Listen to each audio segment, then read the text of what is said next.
Hello, everybody, and welcome to Cross Circle, the official podcast for PlayStation Source. I'm your moderator, Christian Buckley, as always, joined by Mr. Kevin Diaz. What is going on? What's happening? I'm good. This is episode 14. Episode 14. Yeah. Do we want to talk about the episode 13 debacle? Yeah, apologies for last week. Luckily, it was the spoiler episode, so it's already a smaller crowd, but yeah, for some reason, it must have been a YouTube thing, because I listened to the full podcast. It was an hour and 20 and change when I listened to it. Now it's only 48 minutes. It was a long one. Yeah, it was long, but also it was the 13th episode. And just bad luck? I want to put the blame on me, because I'm pretty sure I said it. Pretty sure it was me. Sounds like something that I would say. I think it was, but... So I'm going to definitely put the blame on me for that. Episode 13 debacle, but it's all good. It's all good. Well, what have you been playing recently? Let's just start out with that. So this one's gonna be weird, man. I'll tell you. It is September 2018, right? Mm-hmm. And I'm sucked into Destiny 2 again. I can't believe it. Damn, really? So is my friend. He's playing on PC. I was just hanging out here. I was doing homework. I'm like looking for games to play, and I don't want to get into anything too crazy because I know we have Odyssey coming up and stuff like that. So I don't want to get into anything that'd be too time consuming. Mm-hmm. I almost started the Order again, so I'm like maybe that might be a thing. And I'm like I see Destiny 2 chilling there, and I'm like why not? You know, just why not pop in for a little bit? I heard it's got a lot of good buzz, or they made a lot of cool changes in terms of the Forsaken stuff and everything. So I figured. Playing Forsaken, or are you on an No. earlier? Okay. Right now I'm on Warmind. Got it. But of course they've made some like changes to base Destiny 2 that obviously carry over, yeah. So I was like, all right, why not? Let me just put it in, see what happens. 6 hours went by, dude. 6 hours. Damn. And I'm like, wow. What is happening? So yeah, it's been like that for like the last few nights. So mainly that's kind of what I've been playing right now. It's just a lot of Destiny. It's weird. I don't know if it's a phase. I don't know what it is. Do you think you're going to end up going into Forsaken? Yeah, I think eventually once I beat Warmind, I'll definitely definitely going for Forsaken. But like I don't know if that might be in maybe like December, be like a winter game I play. Yeah, I've been saying a lot of games that I'm just like, let me start over. I've been saying recently a lot of games that I want to play, I'm saving for my winter break. This is another one that I might save for my winter break. I think that I'm at like 6 now, but yeah, Destiny Forsaken, I'm interested in. I want to check that out at some point. Yeah, like I'm telling you, like, and I know we both were heavily into D2 and then fell out relatively quick, right? I think like, I that stuck was the around same. until Osiris came out, and I played through all of Osiris, and that was the end of it. I feel like that's probably like the same for me. Like I'm trying to remember because I definitely played Osiris, but I tried the other one. What? Warmind? Was it Warmind? Yeah, yeah. So Warmind I started, and I got to the first mission, and I was like, I can't do this. I'm done. Like so, I officially quit. I think, but like even after Osiris, I didn't play it a lot, and I only just dabbled into Warmind just because it was new. Right. Yeah. So I feel like essentially I was out at the same time as you, maybe. But it's weird, man. I'm back in. It's kind of weird. I don't know. But what about you, sir? What have you been playing? So anything new? Today, for the first time since like I want to say sometime in July, I played Fortnite. Oh, so I also played Fortnite today. I did play Fortnite. Granted, it was for a video, but still. It's nice because I was playing Fortnite with my Tomato Man skin on my Switch in my bed. About damn time. Yep, indeed. Wait, so you got to log in? Yeah, so this morning we were texting. I unlinked the account I made just for the Switch. I didn't buy the Battle Pass on that. But I unlinked that account, and then I linked it to my Epic account that's tied to my PS4, where I have bought the Battle Pass. I spent some money on a skin. Gotcha. And it didn't work when I first logged in. Went out for the day, went to class. I had a couple more classes and a shift to pick up. But when I came back, it was working fine.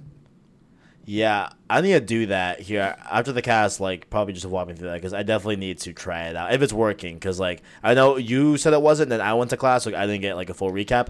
But now that it's like official, so like you got to log in to your main Fortnite account on PS4, and you play it on the Switch. Yep, I played with my tomato head skin. I was playing. I think I started at like tier 31 in the battle pass, and I'm bumped up to like 50 now. Because I've just been going through the 10-star challenges, trying to get enough to buy the battle pass for next season, so I don't have to spend my money on it. But yeah, so that was fun. That was fun. First time in there for a while. Got close a few times. No victory royale, but I got a victory royale this morning. Shout out. Congrats. I got the dubs, but more importantly, great times. Great. There was another game I played over the weekend. One of my favorite games, like probably ever. Oh. Did you see me playing this on PS4? I did. I did. Of course. Yes. One of my favorite stories of last gen. One of my favorite experiences in gaming. That is The Wolf Among Us. Season 1, the only season, the series, I guess you could call it, the Wolf Among Us series from Telltale Games. In memoriam, I decided the second I saw the official like last word, they're closing. Because first off, that entire like day was just all over the place. It was so weird. There were so many different pieces of information coming out. Some of it was contradicting itself, and then like the general consensus at the end of it was Telltale's closing. There's 25-ish people left to finish Minecraft story mode for Netflix, but that's it. Right. Yeah. Walking Dead is cut off. They even delisted it from stores today. Yeah. It's insane. But and like more like talking about the first few hours, you know, when that broke, there were people saying that they're just downsizing to 25. And you know, even in itself, that's an aggressive cut because they were at I think 250 or 275.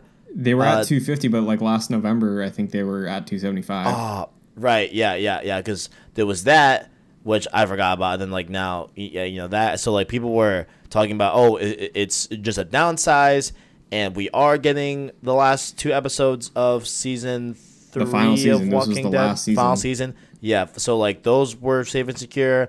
But everything else is canned. That includes the Stranger Things stuff Wolf and Wolf Among Us Season 2. And but like, you know, above all else, the Netflix story mode is intact. even through the weekends, even through the day. It's a rough situation. I feel awful because I really love the stories Telltale makes. Specifically, I think more than ever now, whenever I've been talking about this, I love the stories the people who worked at Telltale makes. Right. Because Telltale, the company, royally screwed over its employees. Which, of course, we will get into for sure. Like it's bad. It's bad. Yeah. Based off of what has come out, it's bad. Yeah. It's awful. But it's very disgusting. Yeah. The fact that even they're like saying, "Oh, don't worry, we're trying to finish the last 2 episodes of Walking Dead." It's like you fired your employees with no notice and gave them like half an hour to move out of their building. And they didn't get severance. They have health care for another week. That's like, oh. That's probably the worst part of all this. Yeah. Is that like they're like, oh, yo, guys, it's chill. We're gonna finish it, and it's like, hold on, like that's great that you're gonna finish a story, but if it's not with the people that initially started it, and if you're not at like number one, taking care of the people that helped you build that IP and build that story, because you just fired them. Yeah, like it's a rough situation.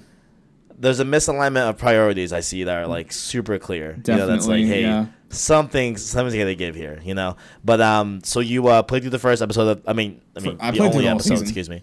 Yeah. I mean, the whole season of Wolf Among Us. I don't want to hang on the negative stuff too long, but it sucks for all the employees. It sucks for the fans that had to find out like that just so suddenly. Just like the employees, even worse, had to find out like that. But and what I feel is like very different from this studio close, because like you know it's not uncommon in this industry to have studios close. You know, like we just had one last week as well.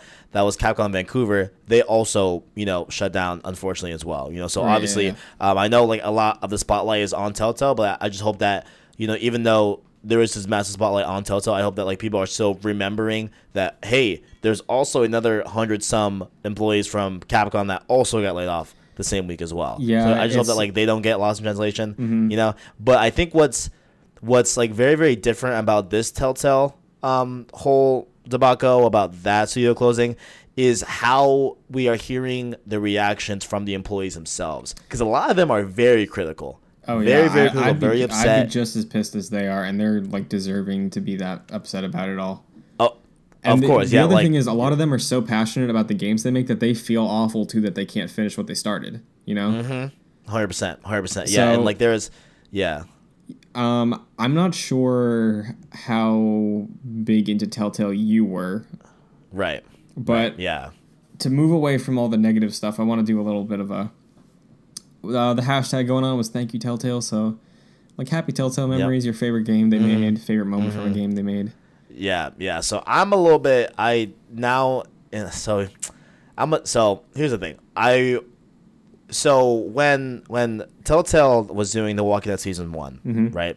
That was a time in my life where like I didn't have the freedom to get all the games I wanted necessarily.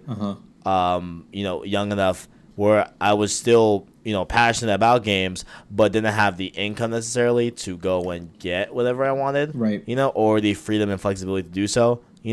So it was around like middle school, like very, very early high school, which I remember Walking Dead season 1.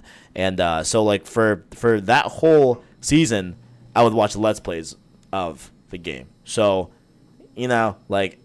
that's like my memory of season 1. I know it's like not the most traditional of ways you would remember Walking Dead season 1, and like I'm not gonna sit here and say that, oh yeah, I played it, because technically I didn't, Right. But I can at least say, from a watcher's perspective, like from a viewer's perspective, that season 1 was insane. Season 1 was incredible, and I think like the story behind season 1 and like seeing like just this unanimous reaction around the industry of like, this is a story that is extremely deep, and it's making a lot of people it's not like the happy go get 'em, traditional story that we've had in games, and like it's not like we haven't had any deeper stories like that previous to Walking Dead season 1. Like it's not like it was non-existent, but it was the way and the style that Walking Dead did it, how they strung you along these 5 episodes, and you get to know these characters, know these people, and the whole, so and so will remember that, like that whole, and then leading up to the finale of it all. It was something that I think it's the flavor at which it was received was groundbreaking in the industry. That a lot of people were not doing. Yeah, I think also if you look to people like Don't Nod or Supermassive that came out with Life is Strange and Until Dawn, this was several years after that season 1 of The Walking Dead, which was like a few years into Telltale as making games in the first place, because they used to make those like Sam and Max games. They acquired some of the LucasArts stuff like Monkey Island, but like the biggest one I remember them seeing their name attached to was Back to the Future. And that's I didn't even play that one. I think wanted to play that one so bad. I wanted to play that so bad. Yeah, but I wanted to play it so bad. I remember when I played Walking Dead the first time was like peak hype of the show when I was way into it. I think their influence is felt in many different ways now, especially if you look at someone like a Donut or Supermassive, 100%. Who kind of blew it up to almost a AAA scale. Yeah. I would say, I mean, honestly, I don't know if this is like a bold statement, but I don't think we'd really necessarily have the way Don't Nod is right now if it weren't for season 1. I'm not that familiar with Don't Nod pre Life is Strange, so I don't know if they were going in the same direction. But I mean, I just feel like in terms of like them being a relatively established big studio, right? I think having the confidence to do a narrative-based game like Telltale, not saying that like they never existed before them, but like the way that they brought it to like a different level. Yeah, I think if they were was going very much a way that other big studios felt comfortable with doing that. Like they gave the industry something that like we didn't know that we wanted. Right. You know? If Don't Nod was going that way anyway towards Life is Strange, I think it got the attention it did because the Telltale formula was blown up because the Walking Dead IP was so huge at the time. That got so many eyes on it, and that got so many eyes on Telltale and that type of game.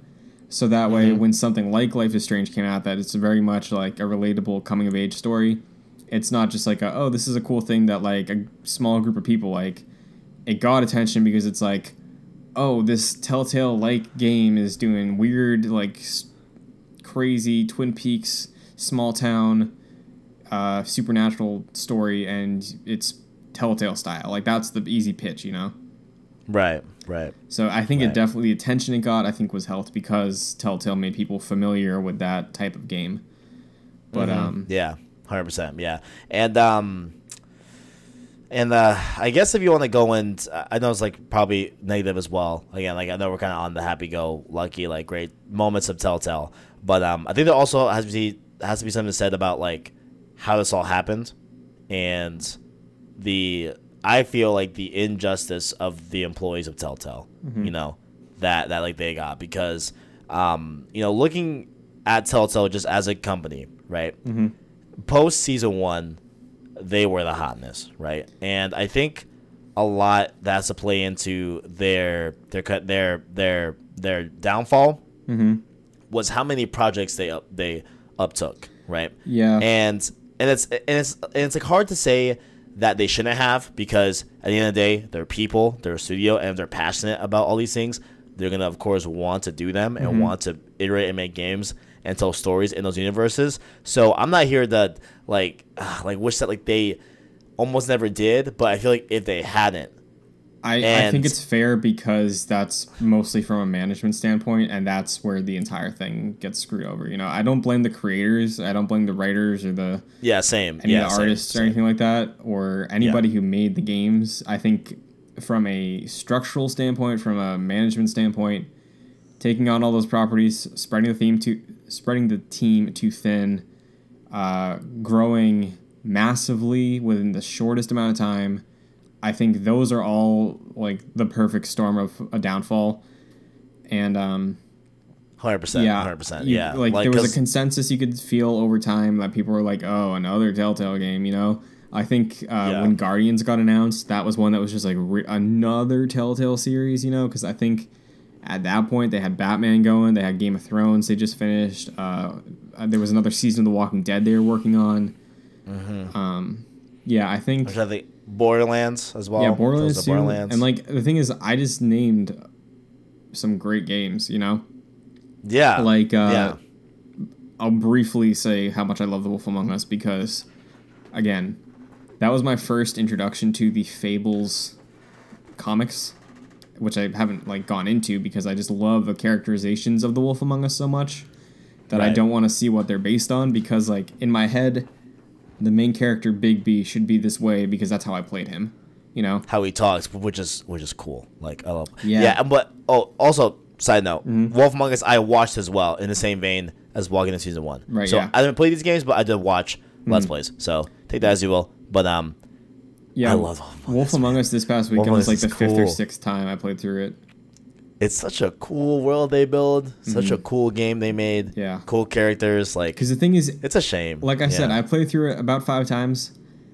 It's a mystery game. Like you don't know where it's going, and it just like strings you along. And even knowing where it was going, still entertained. I still found new things to do. I still found new interactions this weekend. Yeah. It's really a great game.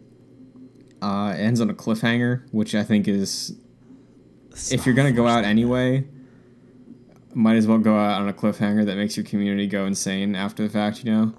Go out with a banger, with a fat banger. Yeah, because they definitely, that last decision in that game, I'm not going to spoil it, but that last decision is framed so well. It's so awesome. Yeah, off memory I forgot, but you talking about it now, I want to go play it again. I mean, not play it again, play it. Yeah, honestly, good thing you bring that up. If there's any Telltale stuff that you want to get, I would get it sooner rather than later. Yeah. Because we just saw, like, it's a different case because The Walking Dead got canned halfway through. but I can't imagine because some of these licenses, like Guardians with Disney and Marvel, or Batman with DC, like I feel like some of those licenses, now that there's not a direct Telltale getting the money, that's going to be some delisting within the next days, weeks. Yeah, damn it. So I would, if I were that's a good point. Interested, I would get on it. Just going off that, like, do you think these games essentially will just be like lost in the ether low-key and just like never be able to be accessible unless you have like a physical disc, which they didn't obviously print them, really, you know what I'm saying? Yeah, like, honestly, so I really don't know. Yeah, like what's like, is this going in the realm of like a PT where like it's just forever lost and you can never play it unless you have a PS4 that has PT on it still? Like, I really don't know. I wouldn't be surprised, but I would expect the worst right now. That is sad. That is unfortunate because like they make some really great games, man. Yeah. Oh man, like one of my favorite movies, if not low key, I'd probably make an argument that like my favorite movie is Back to the Future, right? And that was like a big one that I wanted to play, a big one that I was just kept putting off and kept, and like I don't think it got like the best, reception overall. Did that come to PS4? I don't know. I can look it up real quick if you want to like just okay. Chat. Yeah, there was another game I wanted to bring up anyway. So Telltale's Batman Season 1. Right. 2015 was tied for my game of the year. Damn. Because I think people, especially with Batman stories, like huge Batman fan, like Spider-Man and Batman are like god tier. Those are the two. Like, I know I've said Spider-Man's my favorite hero. Like, Batman, I can't pick. Like, they're both my favorite superhero. I love so much about both of them. And I think more people need to take risks with the Batman stories they tell because you can so easily fall into the trap of like, oh, he's a rich guy, blah, blah, blah, blah. Right. And Telltale's Batman was so unique. They put a twist on so many things, but it wasn't like a twist for the sake of a twist. It felt natural in the world they made. It made some characters better. I've never been a huge fan of the Penguin, but Telltale's Penguin was awesome. So much about that game is great. Even Season 2, which I feel like did not get as much attention as Season 1 did. Season 2 is great because it is very much focused on being a Bruce Wayne story over being a Batman story. And again, that's something else that's not really shown much love in media. And Telltale Batman is probably one of my favorite interpretations of Batman in the last like 5-6 years. Man, this is so upsetting. Yeah. This is real. Like I've been upset for the people in the studio, especially, and just for the whole industry as a whole about this. I guess. This entire situation. Just this entire dilemma is just sad. But Back to the Future is on PS4. Oh, nice. There you go. It is according to Wikipedia. It is on PS4. Sweet. Right. But also, I think it's worth throwing out. By the way, on the off chance that any people who work at game studios is listening to this right now, hashtag Telltale Jobs has been going on Twitter. If you know openings or if you have positions for employees of Telltale. I saw a lot of Corey Barlog love. He's tweeting a bunch of stuff out. Ubisoft also is in the same area where Telltale was located. Yeah. So. Yeah. I guess definitely reach out. Yeah, definitely. If there's a bright side to all of this, I think Telltale really does have a lot of talented people, especially the writers. Right. So like, yeah. Bright side, that talent's going to be spread out to more studios. Of course. Yeah. But. But. That's being optimistic. The entire situation's really awful. It's just so weird. It's just, man, like, I don't know. It's to think like a studio of this capacity like just fell. I honestly didn't believe it when I saw the headline. I know, same. No, dude, I was like, there is no way. Like this is just like a maybe typo of the how many people you're like laying off. Like there's no way there's no way to close. Like, come on. Like, that's, like, absurd. Reading Telltale closing would be like us hearing that, like, Ubisoft closed. Like, no. there's like no way. You know what I'm saying? Like it seemed like unfathomable. Yeah, just because of how. Just because like man. Telltale is always like the go-to for licensed game too. You know, like Yeah, it's if Telltale, man. If you're like seeing something, it's know? like, oh, Telltale will make a really great version of this. For like Yeah.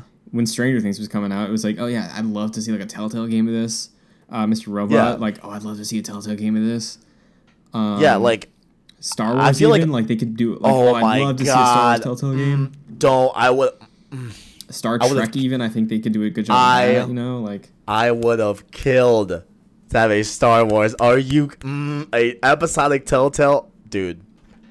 right? Because This that's is the thing. sad. That's the thing that This is people throw sad. out all the time. It's like I would have killed for that. Yeah, because the thing is, they're attached to those big names, and you assume because of that they do well, but the entire management of that company is really what was the downfall, I think.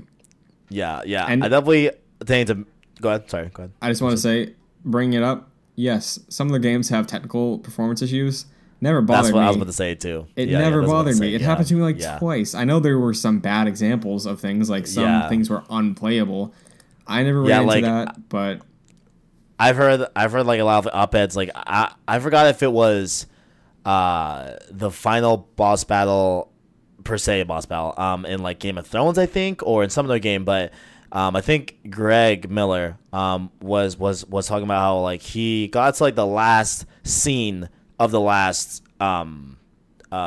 episode that he was playing. I think it was Game of Thrones, where the final character that like you're supposed to be facing off against, or like having like this big moment with, only his eyes rendered. So it was just floating eyeballs. You know what I'm saying? Yeah. And like, you know, obviously like everyone has heard of how their engine runs, and like it's not the most polished thing in the world. And it's not the best. Even with the engine, though, that's another management call, you know? Like, that. I think that's what I'm saying. Is Yeah, really absolutely. what messed up Telltale. I don't blame any of the people who worked there.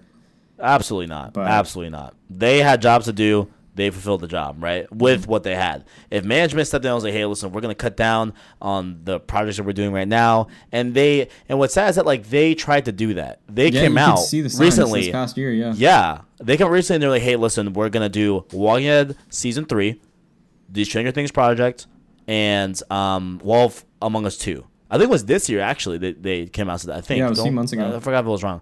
Yeah, like, I feel like it was really, really, like, recent. Like, okay, listen, like, they announced we're they gonna were switching to Unity, so it was an engine that, like, they could learn and was already like, so many games use Unity.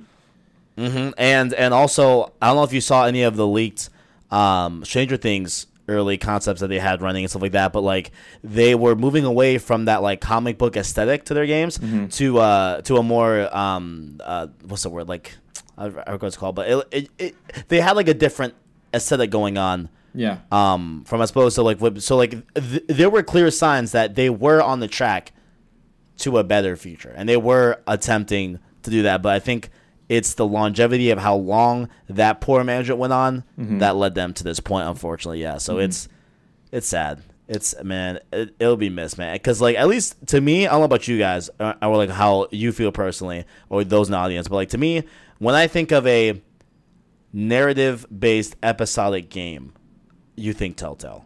Right, yeah, because the thing is, they stand above like every other person who tries to do it. In my opinion, at least. You know. I give a lot of respect to Don't Nod because I feel like they've gone a slightly different path with it. Mm-hmm. Because 100%. I feel like Don't Nod leans not as much into story as it does into mechanics in story. Right. And I think that works really well with that. Telltale was leaning more into exploring different mechanics. I saw some Walking Dead Season 4 stuff about you can choose like what weapons you want to have with you or what paths you want to take, stuff like that. That's more dynamic. So yeah, and of course, can't leave out Supermassive. You know, in their own right. Oh yeah, Until Dawn was amazing. You know what I'm saying? They're pulling out their new Dark Pictures. Dark Pictures. Thank you. Like that. I was also going forward as well. But it's just, man, it's sad. It's sad. As much as I love, Life is Strange, and we both love, adore Life is Strange and No Doubt, obviously, right? But, again, when I think of narrative-based episodic, exactly. Like, I think Telltale. Yeah. So, it's unfortunate. For any of you out there that happen to be a Telltale employee, thank you for all of the great content that you made. And obviously, me and Christian here send our well wishes to those affected, and hope that you guys land on your feet in a new studio that hopefully treats you with a little bit more respect and all that, 100%. And doesn't like mistreat. Yeah, so it's unfortunate, man. I'm gonna miss Telltale. I'm gonna definitely miss them. Yeah, 100%. It's yeah. I don't know how you want to segue out of this one, but I was trying my hardest to think of any sort of segue. Yeah, I don't know. It's but the only thing I can think of is I have to call you out on something. Uh-oh. Probably like 20 minutes ago, I think you said something about, oh yeah, I wasn't really feeling of diving into anything big right now because Odyssey's next week. 15 minutes ago, before we start recording, you told me you were starting Red Dead tonight. That was I bet you thought I didn't pick up on that, but I did. No, I was saying that like at that time, I was sorry, on the specific night I started Destiny 2. I wasn't thinking about diving into anything crazy because of how close Odyssey was. But then when we just talked offline, right?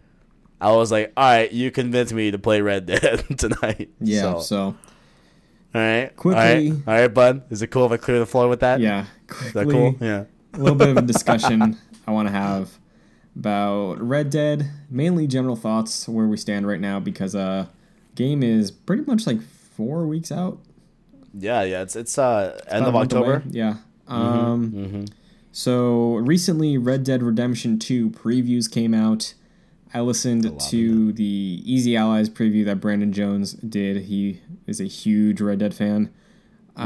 He was also on the Kind of Funny Games cast. Yep, and that one is the one that I mainly watched. Yeah, and by mainly I mean only. I only watched the Games Cast Red Dead. Yeah, with, so I watched. Jared Petty as well. Yeah, also a big fan. I watched the Easy Allies video preview. I watched the Kind of Funny Games Cast preview for Red Dead, and I have not watched Red Dead Radio, where it's just Jared Petty and Brandon Jones going over it, which I'm holding on doing. Yeah, I just gave my roommate the link to that because he was looking into more Red Dead news. So so through him that way. Yeah, I don't think we really have to go over any of the previews, but game sounds fantastic. Yeah. I mean, I do remember like little bits and pieces that people were talking about, and like one that really stood out to me. Just to speak on the level of quality of Red Dead as it's looking from these previews. One of the previews, I think Nick Scarpino went to go play it, which is an odd choice, but all right, bet. Why not, Nick? Love you, bro. So he said that like he was playing, and wait, was it him or I forgot if it was him or someone else, but someone was playing. He killed a man, got his body, and was walking with the body. Right, blood started to drip onto his face, onto his clothing, and all the sorts. As his body, of course, that he just shot is, just bleeding off his shoulder, right? But then he puts the body down near a campfire, and its wrist gets a little bit too close to the fire. The wrist starts to smoke, starts to singe, turn black. The fire spreads up his arm, onto his shoulder, chest. So he's just looking at like this completely just scorched body, right? And just the way that like fire travel was like very realistic, right? Then he's like, all right, I'm just gonna go back into town. Goes back into town, and all the NPCs are like, "What? Who is that guy?" Like, like they were looking at him like very, very, like creeped out by you as a player.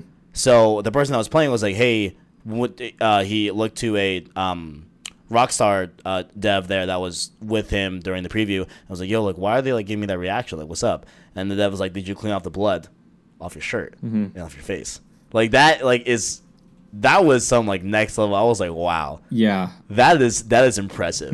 That is impressive. That's impressive. That I kid you not, right? We've talked about Red Dead here a little bit, and a lot in just private conversations. I haven't been the most hot about Red Dead 2, just because I haven't played the first Red Dead. I don't have that same attachment as you have.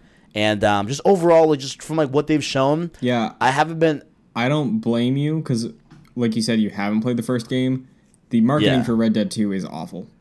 Yeah, I just haven't been blown away from what they've shown, right? Like, I am not dumb. I obviously know that this game is going to be amazing, Mm-hmm. right? It's Rockstar, duh, right? But I haven't been shown amazing, right? Yeah, hearing that's that preview is what to me made it okay. This is amazing. Yeah, I right? think with Red Dead, in the case of Red Dead 2 specifically, it's like the devil's in the details. Because, sure, it's the biggest map they've made. It's the biggest game, like, exploration-wise. You do have lots of open, flat land because it's the deserts. But Yeah. if you even look at a still, I'm going to have images underneath when we're talking right now, but just They're looking at a incredible. still of a close-up of some dude's face, it is ridiculous how good That this is game looks. incredible. That's impressive. Like that is impressive. Yeah. You know what I'm saying? One of the things that stood out to me really I wanted to say was I think this was in the Easy Allies video. If you wanna, you know how in like GTA, if you go into a barber, you can just cycle through hair options, like beard options, stuff like that, and it just pops up. Yeah. Uh-huh. So the way it works in Red Dead 2 is as you're playing, main character's beard will grow. Yeah. So you have to go get it shaved and styled. So if you want to just have like the twirly Old West mustache, you have to Right. grow out a full beard, go to the barber, have him shave it down to just have the mustache. Huh. Okay. So it's stuff like that that's like That's crazy. it really gets didn't know across the amount of depth and detail they're putting into this. that. Right. Because essentially, Interesting. this is the GTA 5 follow-up, you know? Yeah. Oh, yeah, of course. Because, like, in GTA 5, you just go to a barber and get a full beard if you want. Right, You know? and this is the first, like, made for the current generation Rockstar game that is being released. Yep. And I feel like it might be the only one, right? I mean, Yeah, it depends on how the probably next year or likely- two goes, but I could see this being the only yeah, it's one. it looks like this is going to be their only game for this gen. But So, it looks like to be a great game as well. yeah, so those were, like, the highlights, I guess, of the previews. It's great to hear that the people we listen to really love the game because that just makes me feel a bit better because, like I said, the marketing's been awful, so I was getting kind of worried about... Yeah. Not even worried, just, like, not feeling the hype. But, yeah. I believe Jared Petty said that this made him, like, double down on believing in God. Yeah. This game, he did have that quote, and I laughed at. But Yeah, I think but yeah, the way I've heard people talking about it reminds me of the way I heard people talking about Breath of the Wild, but this is more to the scope of crazy visuals on top of the minute details. Because Breath of the Wild, really, the whole thing was how open it was and how decision-based it was about what you want to do.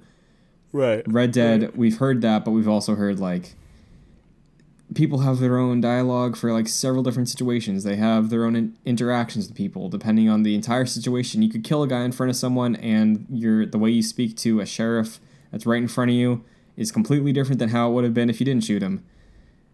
Stuff like that. It's really cool to I'm just excited to be in that world for the first night and see what happens. So now Yeah. I want to ask you, because you said you were going to play through Red Dead, hopefully.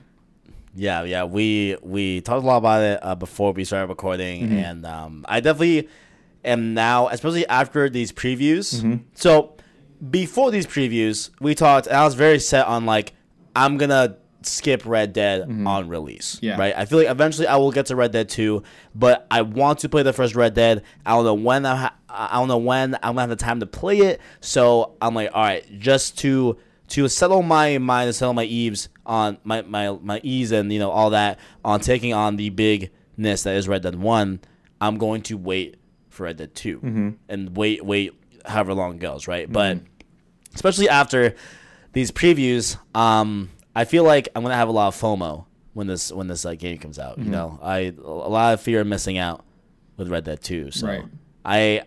we made the impulse decision that I'm gonna try and beat Red Dead main story in a week because Odyssey comes out next week. So. Honestly, I think it's doable.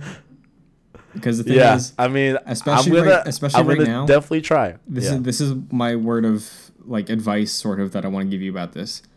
Okay. I think mainlining the story is not a bad idea, especially right now. Gotcha. So you don't burn out on open worlds between this and Assassin's Creed. Also, Gotcha. so you don't burn out on that style of a world. Because Okay. Okay.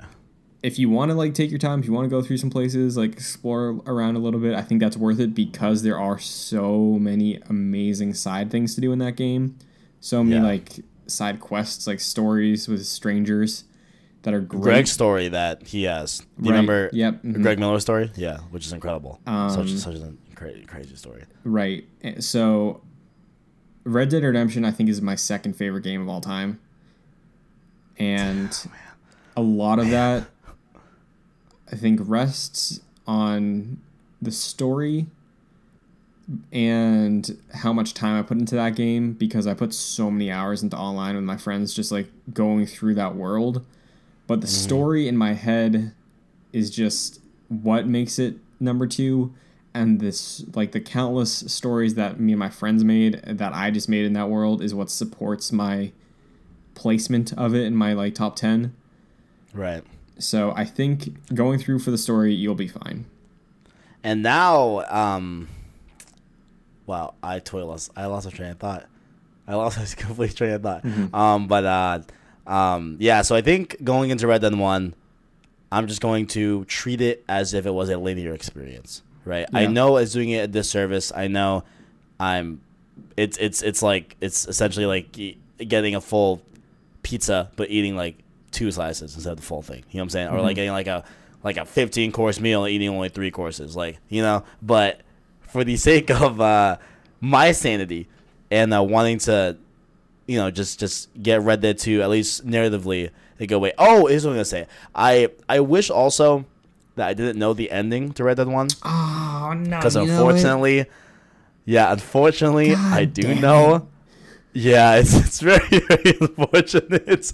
But yeah. So I wish I didn't know the end, because I think, you know what? Obviously, you're gonna tell me, dude, you don't really need to play it.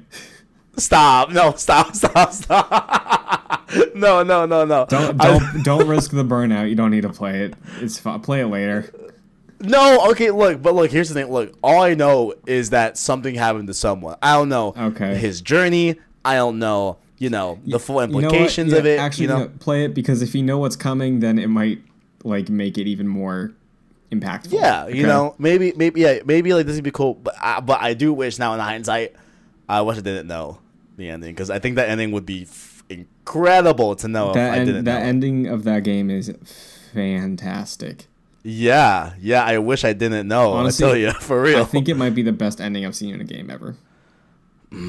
Out of everything, I think it is.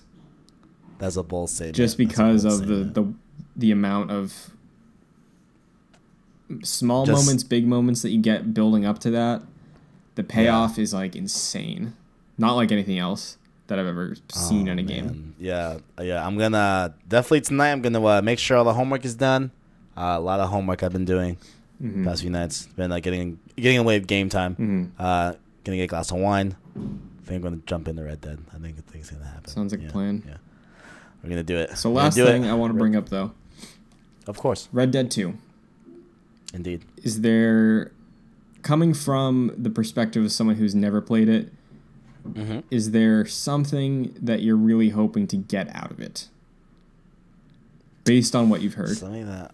Just like one specific thing, first thing you think of.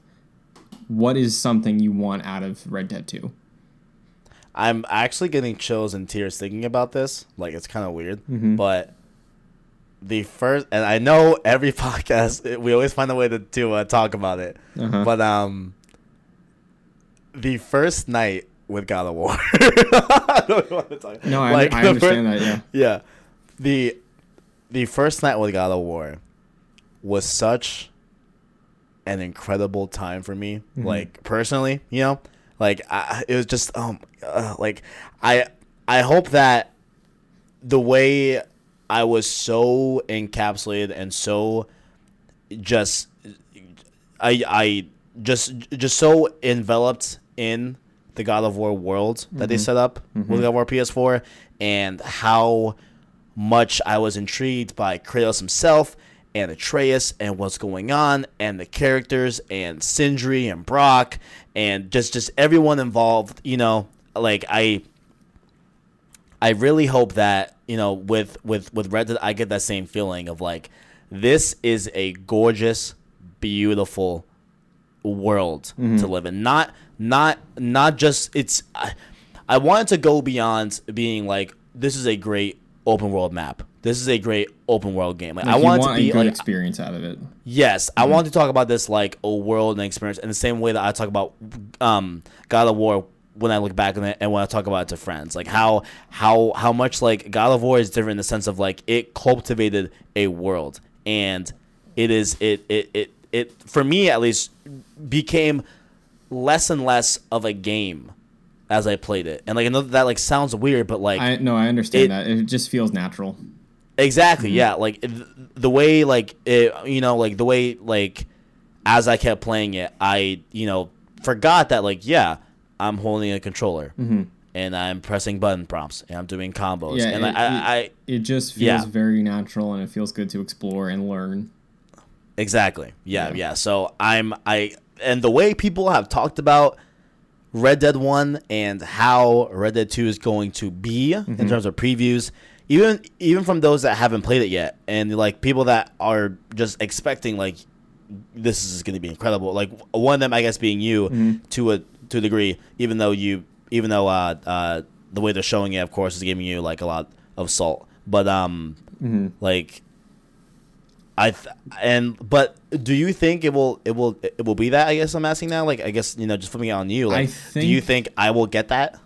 I think, in my opinion, I think Rockstar makes some of the greatest worlds there is. Right.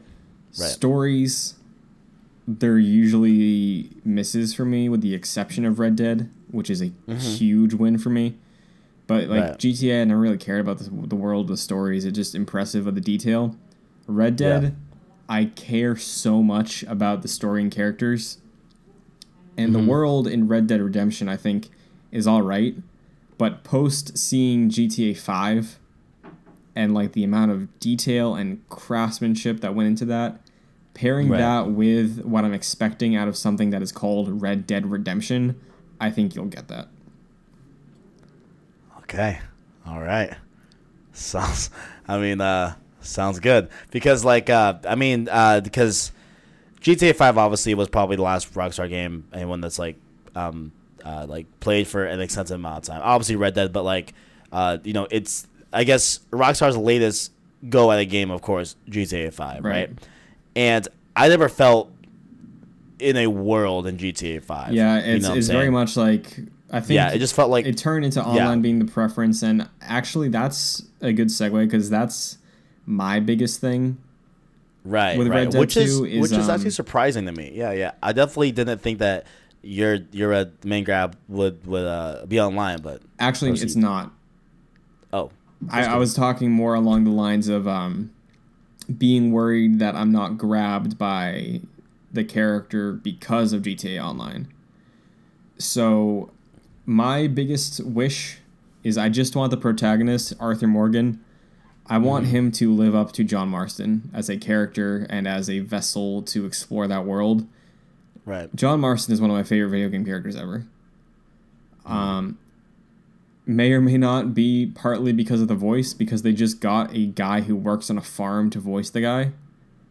Are you serious? Yeah, they just got some random like farm owner to voice John Marston. Get out. That is so and cool. It is amazing. Like, if you play tonight, really text me what you think of John Marston's performance and stuff like that. No, okay? for sure. Because it's insane for just having someone like that. He's so charismatic. He's so fun in that world. He's so serious when he's surrounded by like the silliest people, but it works and it doesn't feel off. Just his character, his drive, his motives. It's so amazing. And I'm trying not to hype it up for you, actually, now that I'm thinking of it. But yeah, no, for sure. Because like how at least like, okay, I don't really think I've ever heard John Marston. I think that's the name that you just said. Like the main protagonist of this game. I don't think I've ever heard him speak. But like you're to in me, for a treat. Yeah, but like to me, like the way the very small amount I know about Red Dead 1, right? I assumed he was going to be someone like a Chris Pratt. God, like no.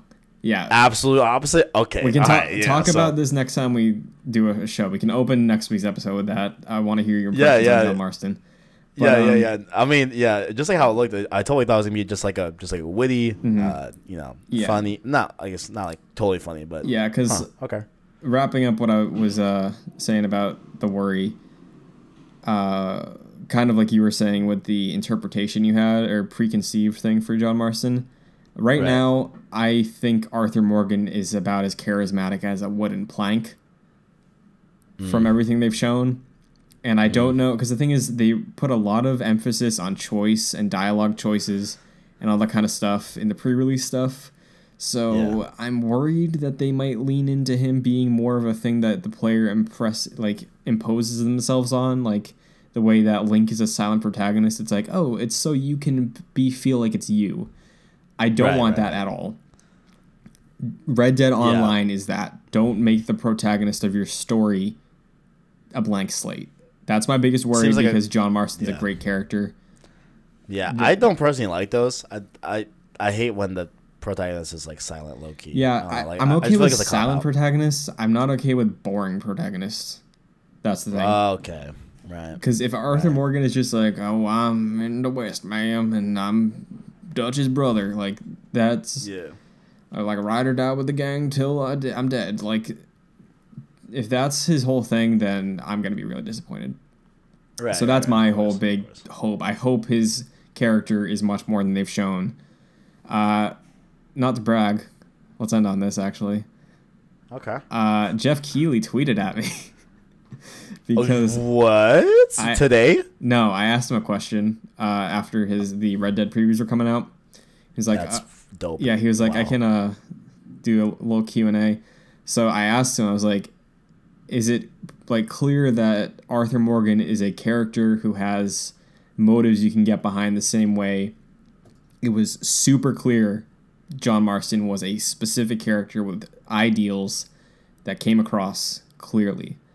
And he said that he didn't get a sense of it because maybe it's the place they put him in the game, and he said he imagines that they're saving that for the beginning of the game or for people to experience on their own. But as of right now, according to the word of God, Jeff Keighley, he did not get a sense of Arthur's personality. Interesting. So okay. Shout to Jeff Keighley one time. Shout out. I love him. He's dope. Mm-hmm. Definitely a fan. Good show. Yes, that's gonna wrap it. A lot of ups and downs, emotional. Almost cried. Yeah. Once. Well. That'll do it for you. Man. Telltale. I tell you. Red Dead. Yeah. Stories and games. Yeah.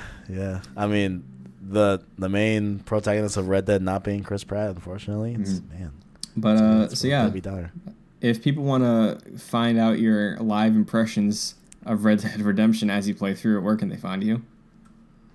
At the KDIZ123 on Twitter, THEKDIAZ123. Follow me on there. All my hot takes on music and games, etc., all that good stuff. And also on, of course, this channel right here that you're watching it on right now, PlayStation Source. Keep up with the latest grades on PlayStation. Hear a lot, obviously. So good stuff to see that. Yep. And where can the good folks find you, my good sir? You can find me at Chris N. Buckley on Twitter. Similar stuff that I talk about on here. Talk about stuff I like. But next week on the channel, expect some interesting things. Tease that out there. But hopefully by next week for the next episode of Cross Circle, not only will you get the impressions of Kevin Diaz's opinions on John Marston as a character, we will hopefully be talking Assassin's Creed Odyssey. Yes. Depending on how the next few days go. Yeah. Yeah, so... Because, that would definitely be our impressions, if not the week after, for sure. Yeah, but within the next 2 weeks, expect an episode dedicated to Assassin's Creed Odyssey. Mm-hmm. So. Yep. Our thoughts, impressions, all that good stuff. Yeah, so make sure to keep it locked on the channel so you know what's going on. But thank you for watching. As always, greatness awaits.